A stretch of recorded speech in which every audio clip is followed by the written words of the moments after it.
Hello, everyone. You will see the slides very soon. Yes. Now,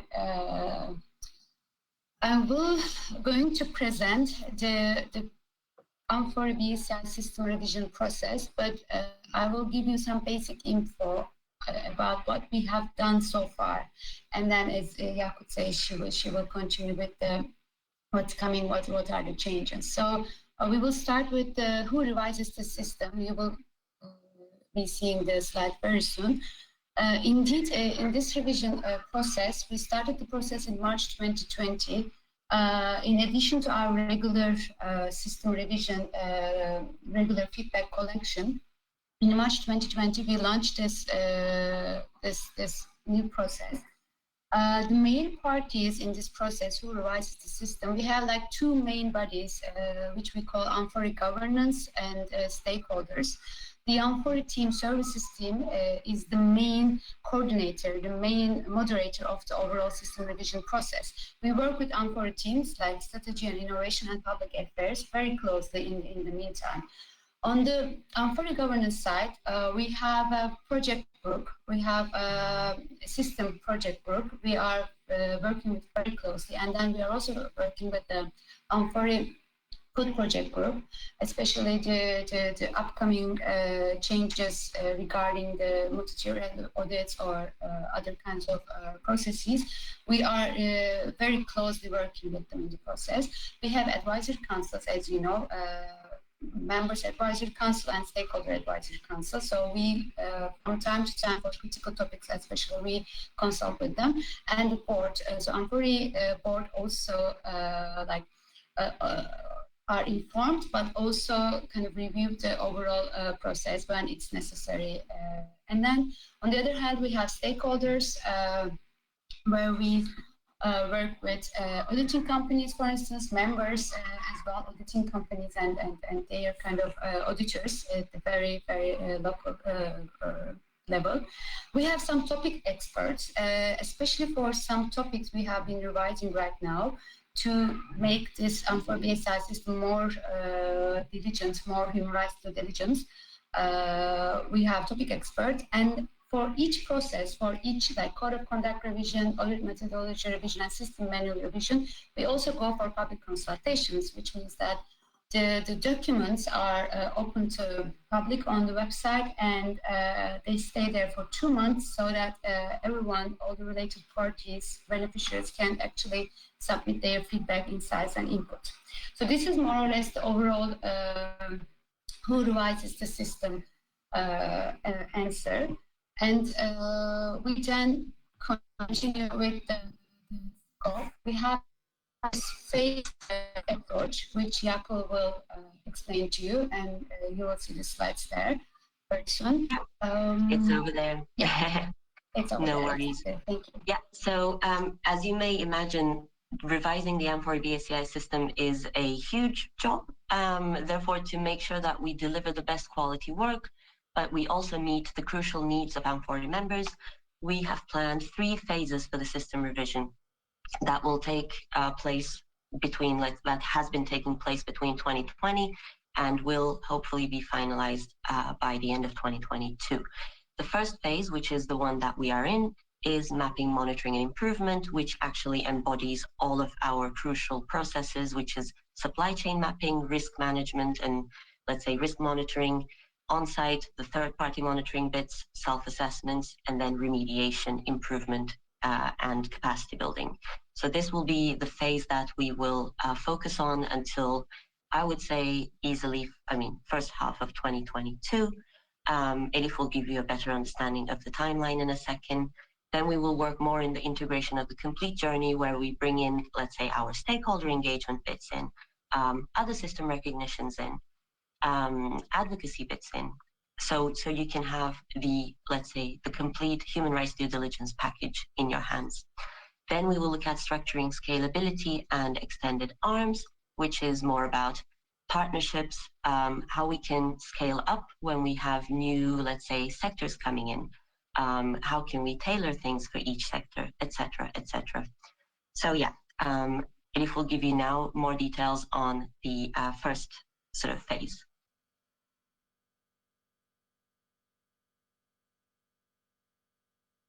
I was unmuted, sorry. So as you can see here, we have Code of Conduct and System Manual in scope. As a roof, where amfori members have high-level commitment in human rights due diligence, we first started with the revision of Code of Conduct, as you can see at the top. And then with the revision and the grace period and transition timeline, we have this whole process of Code of Conduct revision. Later, we come to System Manual, where we will be looking at the format and content revision.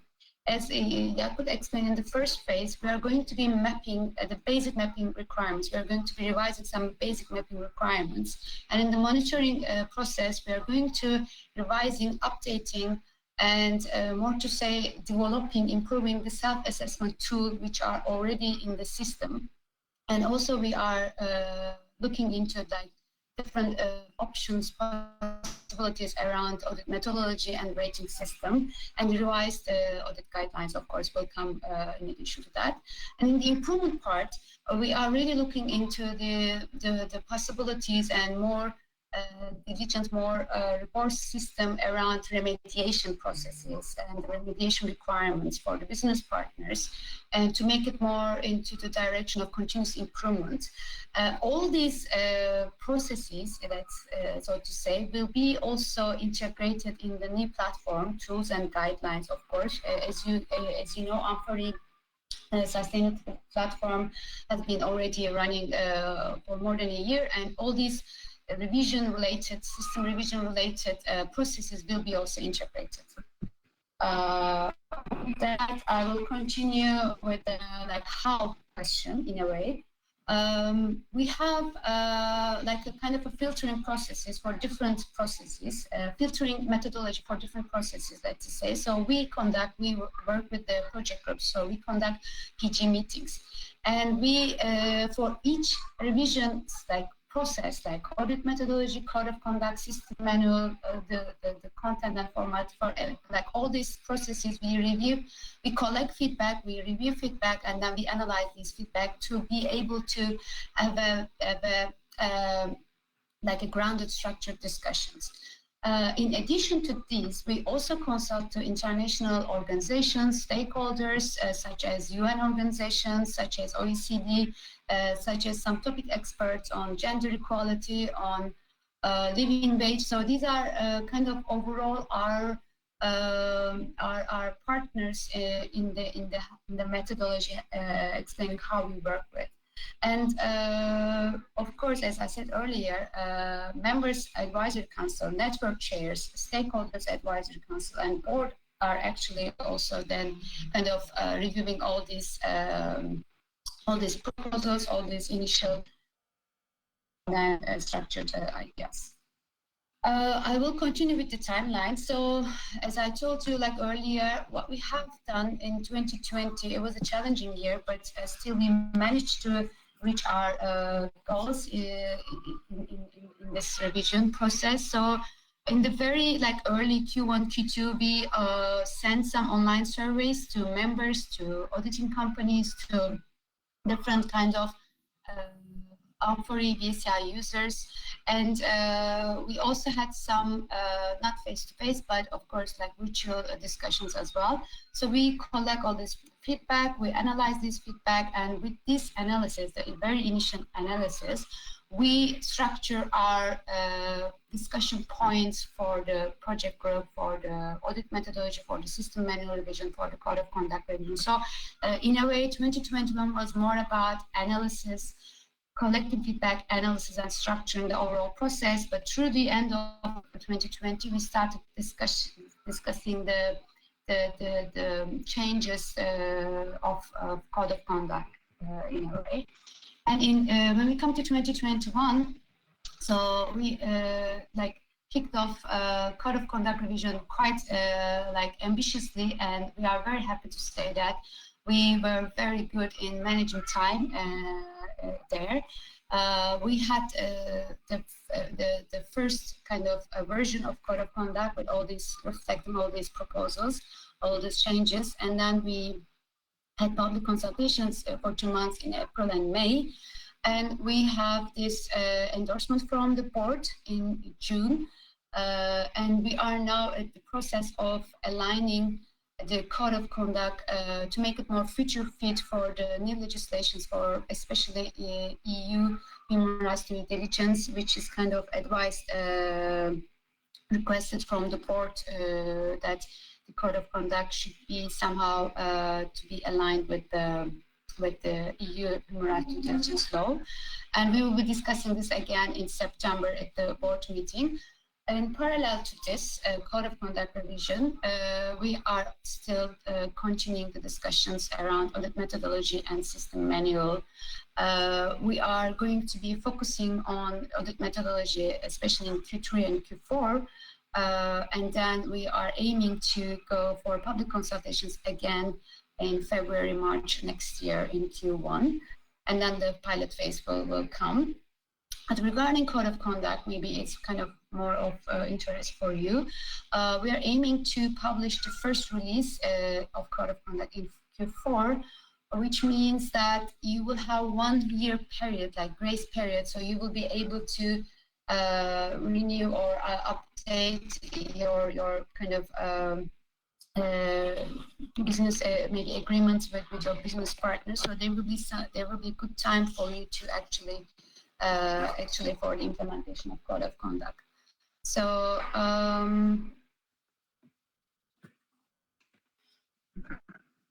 I will just give the floor to Yakut here, but I mean, if there's any question, we can get back to them at the end of the presentation. That would be much more convenient for us and for you as well. Over to you. Thanks so much, Elif. Great, thank you. And yeah, feel free to already put your questions on the question box. We will come to it at the end, as Elif mentioned. All right, so let's dive into some details. We can already skip this, Elif. Great. So as you know, the Code of Conduct is the roof of all of our products, all of our documents, and that is the commitment document. And that's why we started with the commitment document in this revision. So we can already go to the next slide. I think one big change that you should expect is the format. We have gone back to basics with the format. And I'm happy to say that we are going back to a one document package with everything included and linked to the right sort of places. We have the Code of Conduct document with values and principles and terms of implementation. And we will also have extra, let's say, parts where we will say references and glossary, but it will actually be links to the references and glossary. Throughout the document, you will see that we already link some words directly to the glossary or the references documents. So when you click on them, you will be able to find it. If it's too fast for me.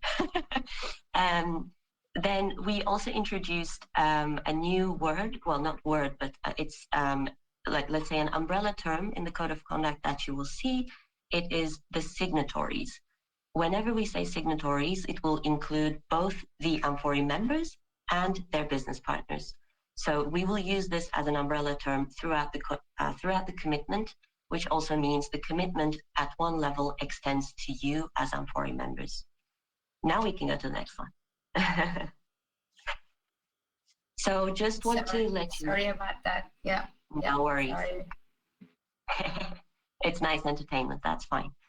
So I think Elif just mentioned that we had the public consultation for the Code of Conduct that ran from the 1st of April until the 31st of May. Thank you to all of you for not taking it as a joke, because we released on the 1st of April and we were really afraid. We received 62 responses, which was quite okay, to be honest. And we have, as you can see on the bottom of the screen, we have a really good distribution of feedback providers. Once we finalized the public consultation, we analyzed and categorized this feedback and brought it to our amfori BSCI System project group. We agreed with the project group on the direction that we want to take, and then brought it to the amfori board in June to get their endorsement on these next steps. When we look at the profile of feedback providers, it's quite natural that we got 65% of amfori members giving feedback. We have 10% of our auditing companies providing feedback on the code of conduct, 5%, which was a very nice surprise to us, producers, business partners giving their feedback on the code of conduct. They provided really valuable and practical feedback. 18%, which was again a very nice percentage for us, of NGOs, other stakeholders, associations, MSIs provided their feedback into the document, and then 2% of amfori staff giving their feedback. When we look at the country breakdown of the feedback providers, which is in the next slide coming, we don't have huge surprises. It's our members from Germany and the Netherlands leading the group as usual, which is great. Thank you so much. Some nice increase was from the US. We received, I believe, 6 feedback providers from the US. Another nice increase is from Bangladesh. So we got some on-the-ground feedback from sourcing countries. Spain and Finland also supporting us in sort of nice percentages. For the next public consultation process, we are looking into how we can improve the communication so we can reach out to a wider geographic scope and more responders. Sections that attracted most feedback in the Code of Conduct were social management system and cascade effect and fair remuneration. And I'm happy to say that both of these sections that got feedback, the feedback was not about necessarily the commitment itself. It was more about how to implement it practically. So we are taking that feedback for the system manual revision. Most replicated feedback that we saw was, especially if you have been reading the Code of Conduct in the past years, we have always mentioned the reasonable effort and sphere of influence. When we are implementing the commitment, this was found too light by quite a number of stakeholders and feedback providers, and we were advised that the requirements should be stronger. There was also a request to explicitly state withholding ID documents and freedom of movement under no bonded labor. Another nice surprise was that we should mention environment more, especially, ideally, whenever we mention human rights due diligence, we should mention environment more. So we took that on board, and we are trying to strike a balance, let's say. Then you may again remember from the old version as well, we have, in a way, always had a grounds for termination section.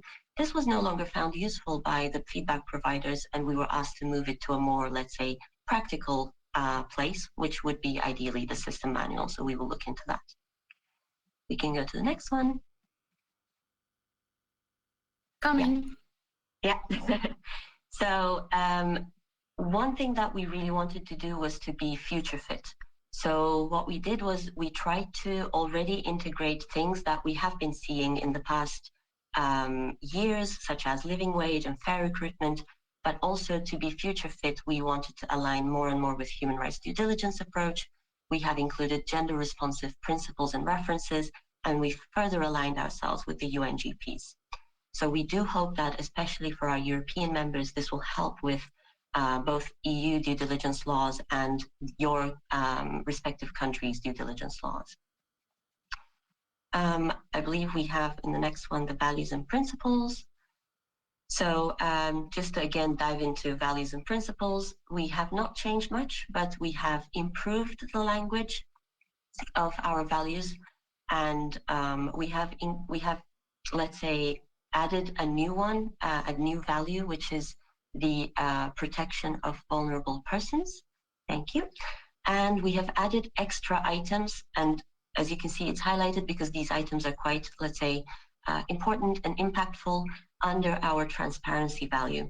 And this is more related to not keeping your transparency only within amfori, but being transparent towards the public, the governments, your stakeholders, your shareholders.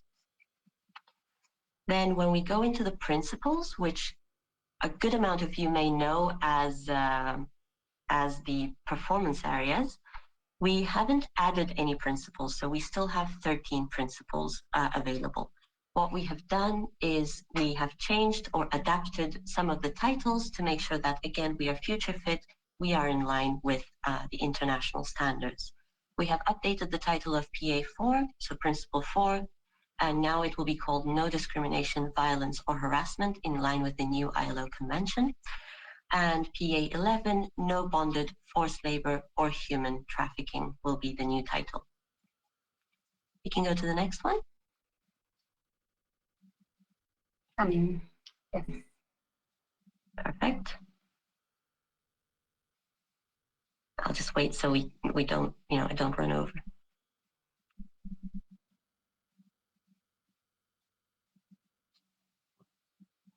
Okay, it's coming slowly. All right. So let's look at the scope of these principles. Let's start. So what we did was also aligning it with the performance areas that you are used to. So now you will see it in the same sequencing. Let's start with social management system and cascade effect. Some of the highlights are as you see on the screen. We will also share the presentation with the people who attended today. So don't worry if you can't read it all at the same time. We are now aligning a bit more with OECD guidelines as well. So a written human rights policy statement will be asked, and a process and risk-based management system will be part of the commitment. We are now also requesting to include vulnerable parts and persons in the supply chain into the commitment as well. In workers' involvement and protection, we have included a lot of gender responsive management practices. We have also, in line with our, you can go to the next one if that's fine. We have also included the responsibility of recruitment partners, which you may also interrelate to the fair recruitment practices. But we like interrelation. So in the Code of Conduct as well, wherever it was meaningful, we have included interrelating items in different principles. We are now also explicitly mentioning UNGP Article 31, which is about operational level grievance mechanisms. So for an operational level grievance mechanism to be, let's say, legitimate, they will need to they will need to align with UNGP 31. In the rights of freedom of association and collective bargaining, in addition to the right to join or form unions, we have also included the right to refrain from joining unions. We have also put more emphasis on equal rights, treatment, and representation of all workers, irrespective of gender. Under no discrimination, violence, and harassment, you will see that we moved some of the no precarious employment principles under this because it fits in our view, it fits much better under this principle. We have made an emphasis on treatment with respect and dignity. We have also again included gender sensitive and equal opportunities and treatment of all workers throughout recruitment and employment. We're coming to some of the more, let's say, exciting parts, which is fair recruitment, fair remuneration. We have added an emphasis that wages shall refer to standard working hours. This was not necessarily added, this was not necessarily explicit, and we encountered with a lot of confusion in the practicalities of this commitment.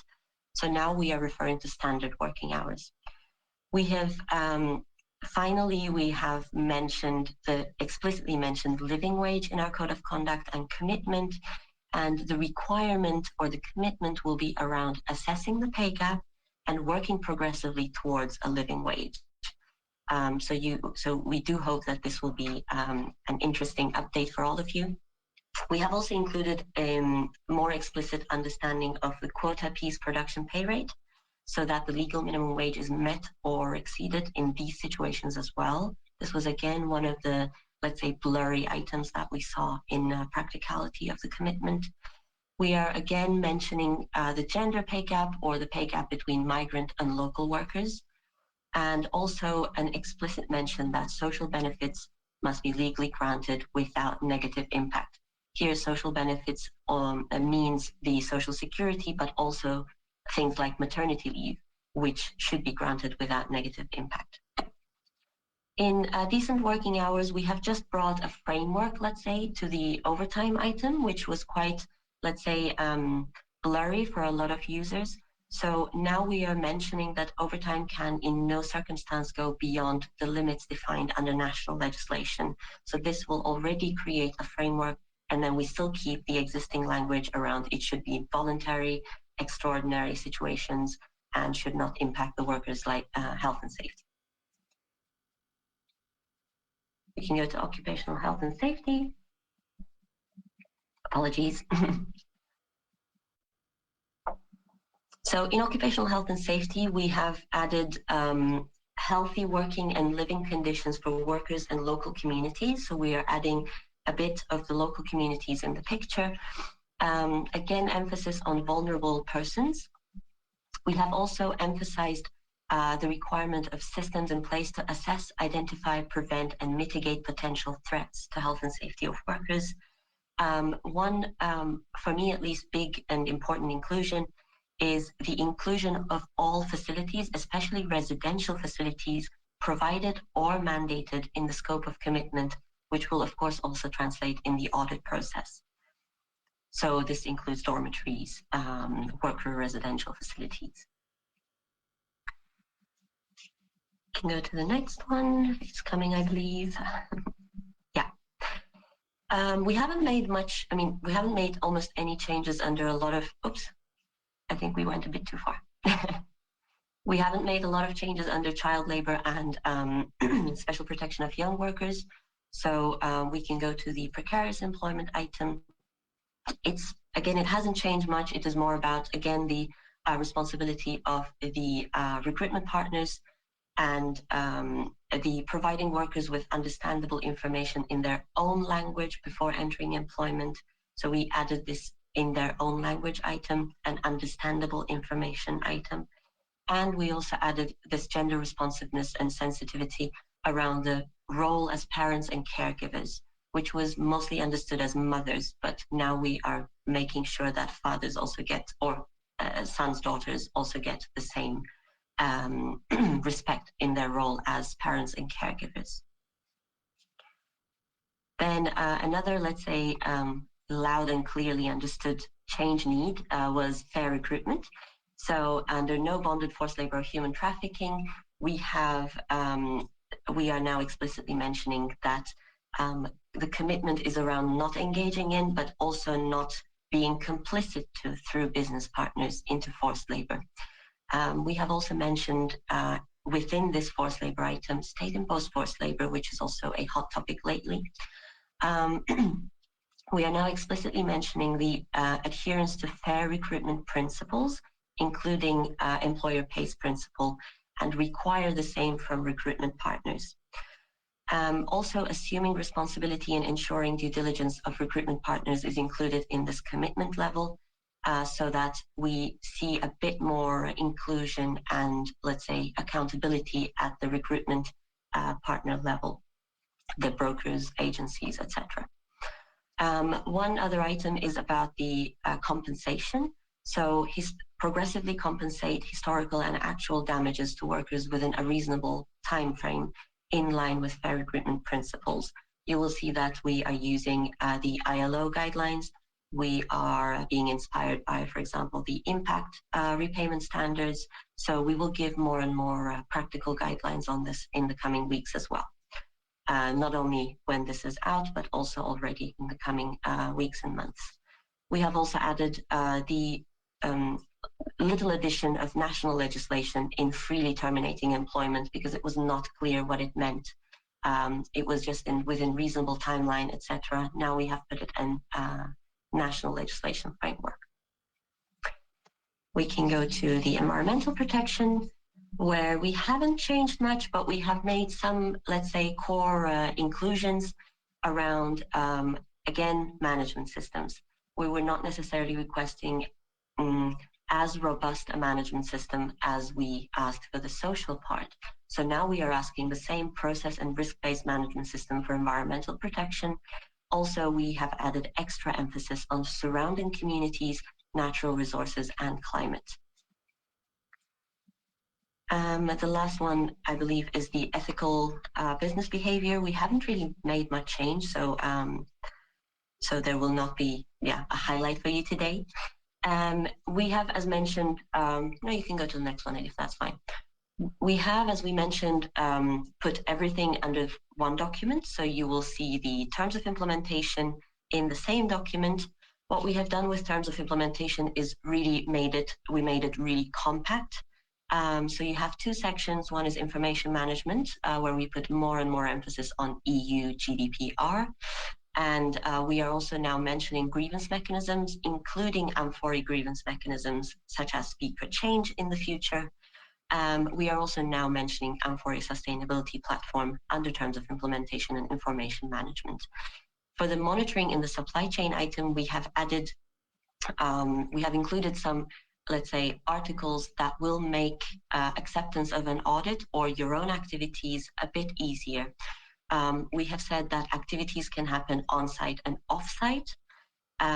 This also includes on-site and off-site interviews. So whenever a business partner signs the code of conduct, they will have given their blessing, let's say, for on-site and off-site interviews. We are also noting that business partners must give full access to facilities, including those that may not be included in initial activity scope, to make sure that we give this flexibility to the monitoring process. You can go to the next one.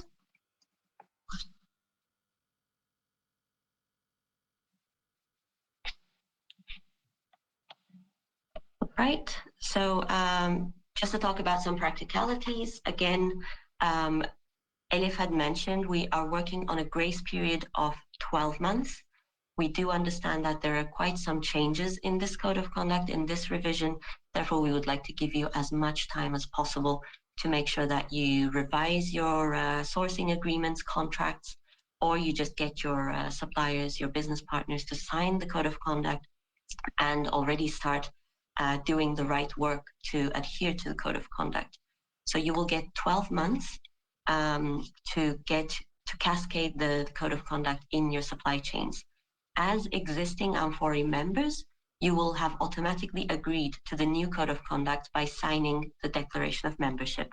As you know, all BSCI members, all amfori BSCI, all amfori members participating in amfori BSCI, using the right terminology, agree to the declaration of membership. This already gives you the acknowledgement to adhere to the latest version of the code of conduct. We are preparing some language that you can use in your new contracts. This will be available together with the code of conduct. We will create some kits for you, for your business partners, to really make a smooth transition. We will also translate the code of conduct and the posters in starting with 27 languages that we already have, and we will add on top of this as time goes by within 2022. But we will go live with the English version, and as soon as possible, we will finalize the 27 language translation. During this grace period, which I think is also very important for you, amfori BSCI audits will be conducted against the current code of conduct. So during the grace period, your business partners will not be asked to adhere to, let's say, higher standards. So once we are done with the grace period, we will also start the new auditing methodology. So just to give you an idea of the next steps, so where we are and what we want to do, as we mentioned, we got amfori board's endorsement on the direction that we want to go. We still have a timeline on ahead of us to make sure that we are aligned with the upcoming EU human rights due diligence law. We are doing work throughout summer on this. So we are hoping to present this to the governance during the September meetings so that we can still go live. It's our ambition to go live Q4 this year. As mentioned, we are also planning to create support kits and trainings to all actors in the system. To give some idea on where we want to go with system revision phase 1, which is mapping, monitoring, and improvement, we are finalizing the audit methodology update in the coming months, which includes the questionnaire, so adapting the code of conduct to the new questionnaire, well, not so new, but updated, the cycles, the ratings, everything that surrounds the audit methodology. Then we are also looking at finalizing the system manual. Again, phase 1. We will do the governance consultation. which will include the MAC, the SAC, and the board as usual. Then we will design the pilot phase for Q1, and we will also design the public consultation, because the public consultation of audit methodology and system manual will be a much bigger operation, let's say, because the code of conduct is a 10-pager, whereas the system manual tends to be around 300 pages. So that is the next steps. And I believe we are done with our presentation, and we still have a good 20 minutes for all your questions. Right, Edith? Yes, am I missing? Okay, yes. Great. That's correct. And I've been also looking through the questions, and I kind of like provided some answers. But the first kind of question is about, yes, like such a deep ongoing discussions on how members need to commit, so that members should be more involved kind of strongly, and the MAC should be consulted regularly. And you just kind of answered this question. I think that if you want to also give some maybe insights on that, that would be so. Yeah, great. So it's more about involving the whole governance, basically. So what we have done so far was to work with the project groups, and we have had already, well, we have some of the MAC members in the project group, which helps a lot, of course, with the consultation. We have consulted to the SAC on a very specific item, which included different stakeholder commitments as well. So, and then for the direction, we went directly to the board because it was a strategic level. What we will do is, now that we have to finalize the wording in the September consultation period, we will go through the MAC and then the board for the final blessing. So there is a question about, oh, sorry, Elif, go on. No.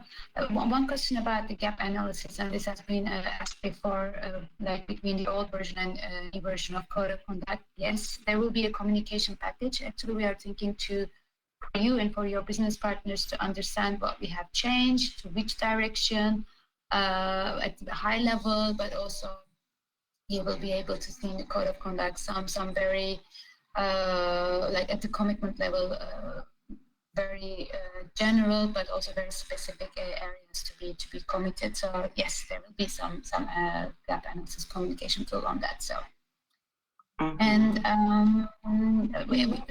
it's a very good idea about this, like to increase the awareness about these changes. Maybe a pop-up on the login screen to the platform.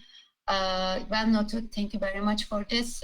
So once we have completed the overall journey and the code of conduct as well, there will be more communication around these topics, because we already know, and we're getting more and more actually aware of the process, aware of the fact that this needs to be communicated more often, and we are really like trying to do this more often. There are some procedures we also have to follow within amfori with other stakeholders. So this is very, very important for us to be able to communicate with you well.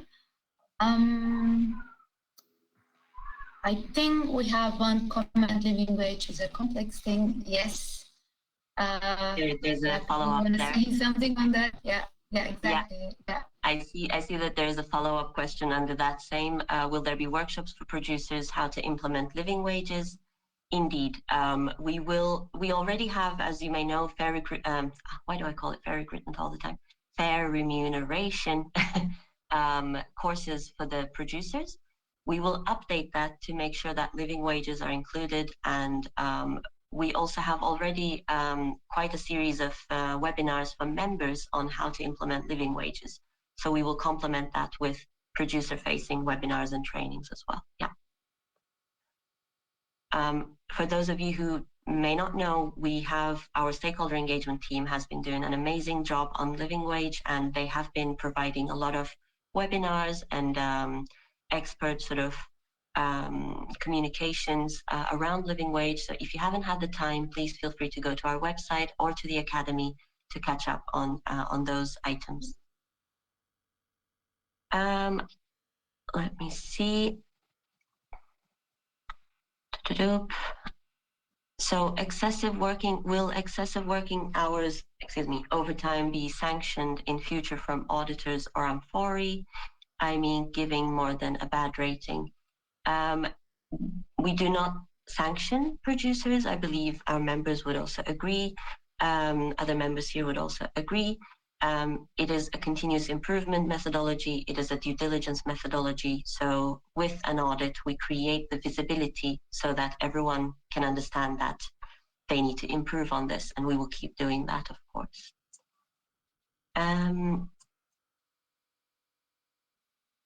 Oh, sorry, there was another follow-up on living wage. Apologies, I didn't see that one. Can we handle living wage in the audit to check it? And would a producer get plus points if they pay living wages? The audit methodology is under discussion. We are working on mapping the new code of conduct elements on the audit questionnaire. But I do see a way, I do think it will reflect, of course, in the audit methodology, because there's no other unbiased way you have currently to check how living wages are being paid. We are also working with IDH, again, not sure if you're all aware, because they are creating a way to assess living wage payment and the pay gap. So we are working with them to see how we can in the future work together and be partners to support our members and their business partners better. Will amfori keep the standard about cascade effect not being rated in the audits? Thank you for that question. It's actually nice, a nice leeway to the platform. I don't know if you may remember that for the past few years we have been saying that we will unlock those questions in preparation to the system revision and the new code of conduct. On the new platform, we have unlocked these questions with minimal impact, just to get the understanding of where our producers are.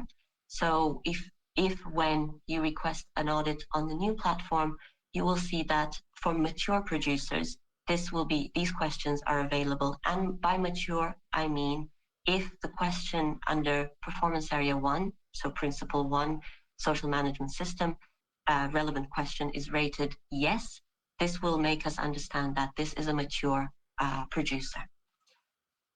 But we will talk more about it in the coming webinars where we explain the revised audit methodology, etc. But you can also keep an eye on the platform webinars to get more information around this. Where will the code of conduct be available on the new platform? And today, where can we find the current one on the new platform? That's a great question, actually. Even though it doesn't necessarily relate to the revision, just practicalities wise, it is not available on the new platform yet. We are looking at making it available in the coming year or two. Unfortunately, well, we have other priorities, as you may know. It is, however, available on our website and on the amfori Academy. So you can still go to these two directions to find the very latest version of the amfori BSCI Code of Conduct. With the integration of environmental commitment on the Code of Conduct, will the revised BPI be in line with the Code of Conduct commitment and sufficient to conform with it? I'm just making sure I understand the question correctly. Will the integration of Okay, so we've always had environmental commitment on our Code of Conduct. It was always minimal, but we always made space for it. So what we have actually done was we tried to give as much leeway as possible to BPI, because of course BPI goes way forward than amfori BSCI, but we still wanted to keep the very core of what we want from environmental protection, which is of course a management system that can handle the situations, and of course making sure that we are not heavily impacting the communities, the climate and natural resources. So let's say we made it a compact principle while keeping the core elements in it. BPI still keeps its own terms of implementation and its own guidelines and direction. Another great question, which is one of my passions, is, are you working on a digital way to sign the Code of Conduct? and how to avoid factories needing to sign the Code of Conduct multiple times. I do want to do that, yes. we have, for those who may not know, I also work on the platform project very closely. So I have put this as a request at the very beginning. Again, it is not the top of our priority list, but it is on the back of our minds. So we will come to that in the coming year or two. Will the rating be the same as A to E? Most of the suppliers stay by C because of overtime in principal or performance area 6, which is decent working hours. Great question. Of course, with the system revision, we have great ambitions, and the system project group is already working on the rating of the audits. We're working on a way more transparent rating system without the A to E, to be honest. We're looking at different options such as percentages, etc. So we will keep you updated in the coming webinars to show you what we are thinking and to get your feedback on it as well. Maybe I can add one comment on this. Maybe I can inform you better around this rating. This was one of the sections that we had a lot of feedback on about C rating, and not specifically maybe on overtime, the performance area 6, but mostly like really, it doesn't give us really like the picture of the situation in the production facility or in the like production area. So there are good C's and bad C's. So that's why we took this as a very, very good comment and feedback to work on. And as Jakob said, we are aiming to have some other options. So very good question as well, indeed. Thank you. Thank you, Elif. I don't see any other questions. I don't know if I'm missing anything. I'm also checking the questions. I provided some answers to some of them, not all of them, but we will be providing like more kind of extensive answers, and we will be sending to you as well, along with the presentation, the slides. I think we are already, we covered all the questions so far. Maybe we can give 2 minutes if you have any other questions, any other comments, like ideas. We have a question about when will we share the slides? Great one. As soon as this is done, I believe that the communications team generally shares the slides within a week, I think, within the next few days. So, so we will make sure that you receive it ASAP.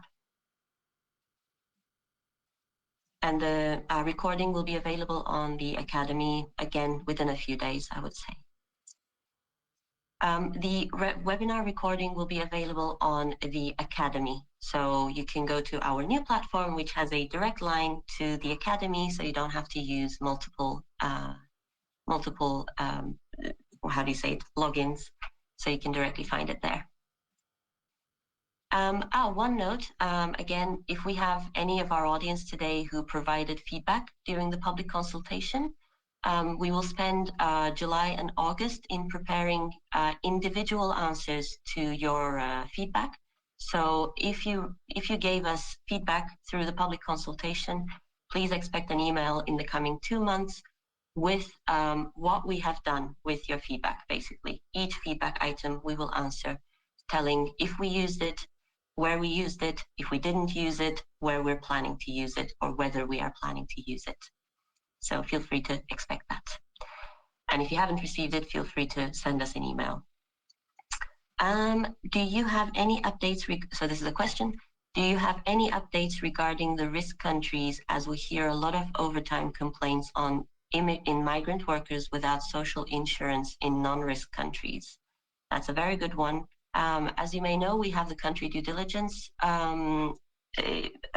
risk map, which has the, let's say, overall risks around countries. We are also releasing some other tools such as Know Your Supply Chain and transparency tools.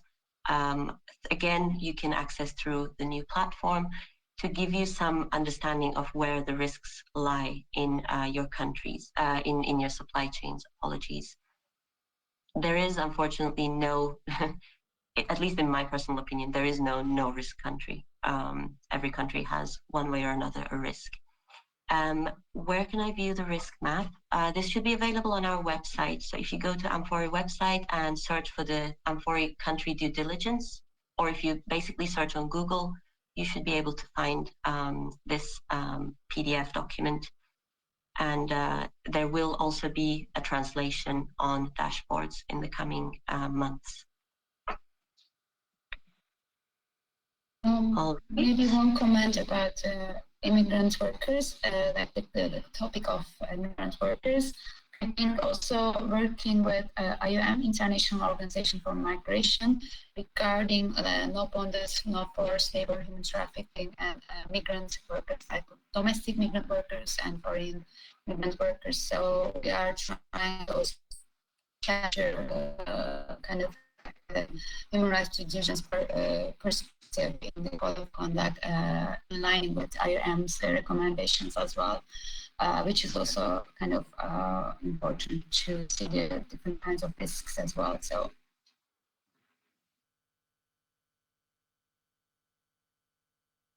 Great one. Thank you, Elif. We still have 4 minutes. I don't see. Yeah. Yes, we still have 4 minutes.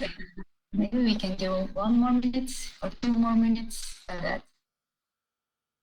Yeah, if you have any remaining questions, just shoot it here. And otherwise, we take it that you're quite happy with the commitment, and we will just move forward with this direction, which is great, of course. Just checking. All right. So again, while you're writing your questions, if you still have some, just to let you know that probably the second version of this webinar will be after the holiday period, because we know that a lot of you are going on holiday. We are also going on holiday. So we will come back to you around the end of August or beginning of September to give you updates of where we are and what kind of changes you should wait, or maybe after the board meeting, hopefully, if we get the blessing on the final version of the Code of Conduct. I don't see any other questions, so if that's all right with all of you, then I will close this session. Thank you for all of you to spend this time with us. It was a really big community today, so we really appreciated that you spent your time today on a July day with us. So thank you. Thank you, Elif, for running the presentation and the contribution. We'll be with you again in a few weeks, in a few months. So please keep an eye on our Pulse, amfori Pulse. We always give updates there, and also on our website whenever we have updates on the system revision. Have a lovely day. Have a lovely evening for those of you in the later time zones. Bye. Thank you.